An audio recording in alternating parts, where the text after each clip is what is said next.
uh, ralat satu persatu tentang kasus Vina ini. Ya, semoga ini didengar oleh Presiden kita dan Kapolri kita. Jadi pertama, kasus yang namanya Antam pada tahun 2010 lalu ya masih dalam pengawasan. Kedua, seorang Ibtu Rudiana pada waktu itu sedang menangani bubuk yang melalui kapal. Ya, kalau dulu zamannya SBY itu kan saya bilang ada seorang bandar yang namanya Corby lolos dari Indonesia ini karena suap uang. Itu pertama, kalian masih ingat kasus Corby? Itu melibatkan yang namanya anak seorang penguasa yang tatonya dihilangkan. Sekarang ini jadi ketua PAN juga kan. Nah itu satu. Kedua, seorang itu ya Rudiana, bapaknya Eki, 2010, 11, 12, 3 sampai 16 itu sedang mengurusi merinding bulu kudus saya, sedang menangani kasus yang namanya bubuk melalui kapal besar. Diketahui oleh anaknya Eki.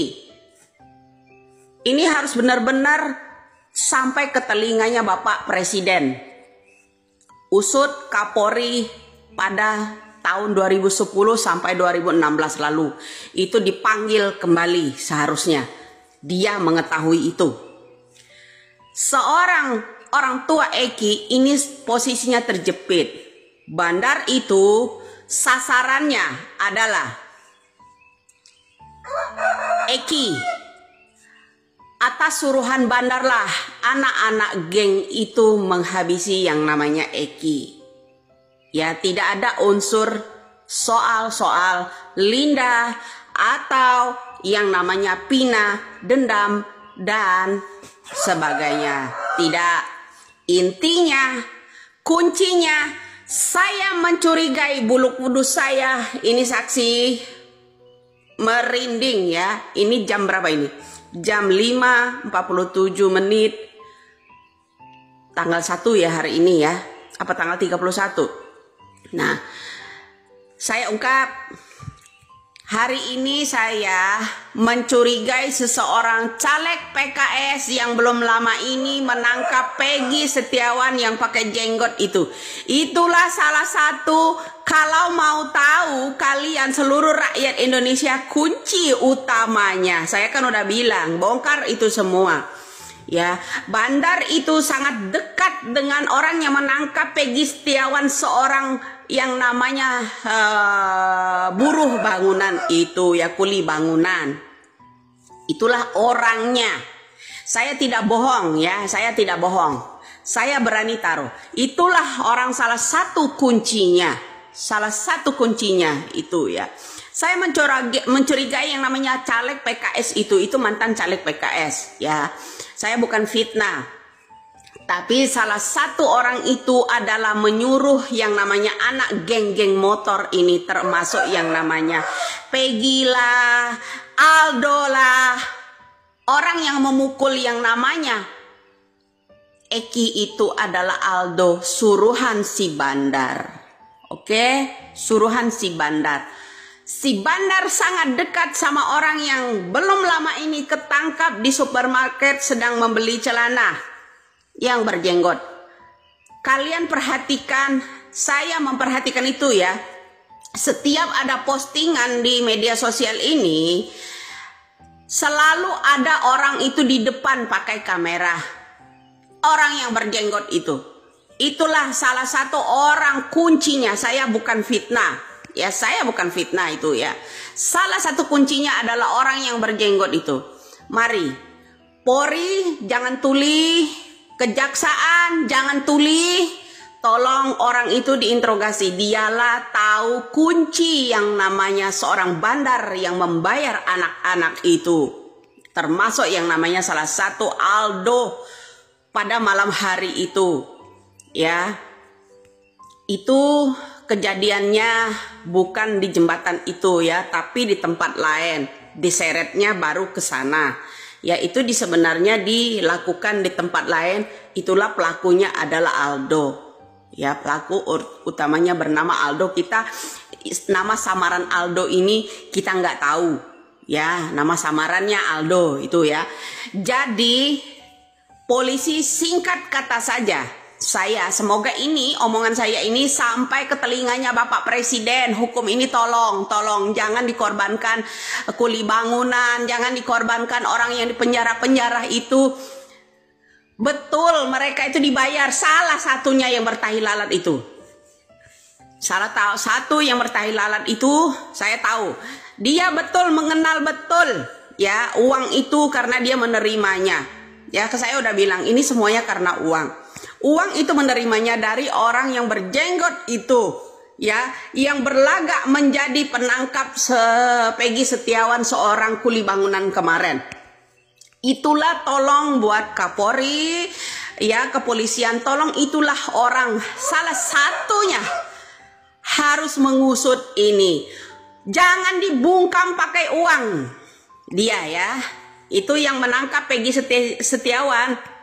Orang ini nih, coba saya nanti ya, saya screenshot ini yang namanya fotonya ya. Coba bisa kita tempelkan enggak di sini ya. Nah, itulah salah satu orangnya, kunci utamanya agar hukum ini bisa tertegak luas. Ya, jangan memfitnah yang lainnya. Geng-geng motor itu sebagai Peggy Setiawan dan anak-anak dari mantan siapa namanya itu bupati itu ya. Betul, mereka tidak memukul. Ya, mereka tidak memukul. Tapi mereka ini dibayar seorang bandar bubuk itu melalui kapal yang ditangani oleh orang tuanya Eki, yaitu Ibtu Rudiana. Ya, saya tolong ya, selamatkan yang namanya Bapak Ibtu, seorang orang tua Eki ya. Ini dalam pengawasan seorang jenderal berpangkat, karena backingan bandar itu orang berpangkat tinggi di kepolisian negara kita ini. Ya, itulah bobroknya hukum di Indonesia. Ya, jadi untuk bapaknya Eki ya, yaitu Bapak Ibtu Rudiana, saya mohon ya, ini kasus anaknya betul dia udah menutup, tapi kasus yang diketahui oleh Bapak mohonlah dibuka mulut. Salah satu kuncinya orang yang dari mantan caleg PKS ya, kalau nggak salah itu pokoknya dari PKS itu asal mulanya. Orang yang berjenggot itu yang menangkap Peggy Setiawan itu tolong diinterogasi, tahanlah sampai sekarang ini agar terkuat. Semuanya akan terkuat apabila kepolisian berani, punya mental, Kejaksaan Agung bisa menginterogasi yang namanya orang tersebut itu ya. Saya bukan dukun, bukan siapa ya, saya orang biasa, tapi Allah lah yang mengasih tahu itu ya. Salah satu jalan semua ini Allah yang menurunkan itu ya, kemampuan seorang manusia. Ini hari Sabtu tanggal berapa ini? Tanggal 31 apa udah 1 Mei ini ya. Pokoknya tadi jam 5 setelah sholat subuh ya, jam 5:54 ini ya, saat ini saya terakhir bicara.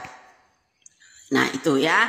Jadi saya harap Indonesia ya, tolong uploadlah kembali foto seorang yang menangkap kuli bangunan yang berjenggot itu. Itulah salah satu ini. Tapi dia akan takut ya. Akan takut bilang kalau saya fitnah ini nanti. Ya tidak. Itulah salah satu kuncinya. Ya, demi Allah. Itu salah satu kuncinya.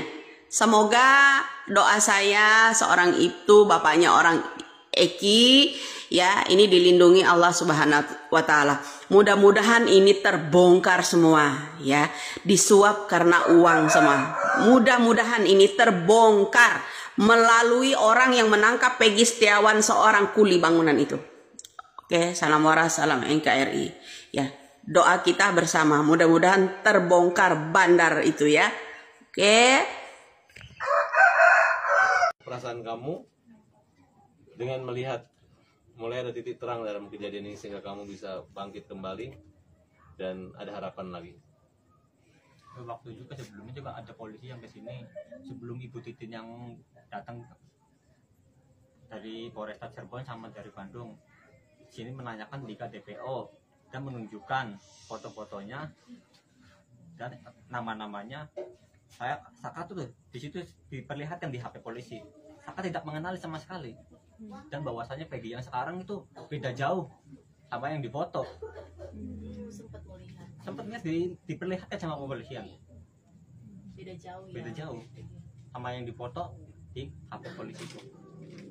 2 minggu yang lalu ada kepolisian dari Polresta Cirebon dan Polda Bandung datang ke rumah dan menanyakan bahwa yang DPO tersebut dan dikasih tahu foto-fotonya dan nama-namanya.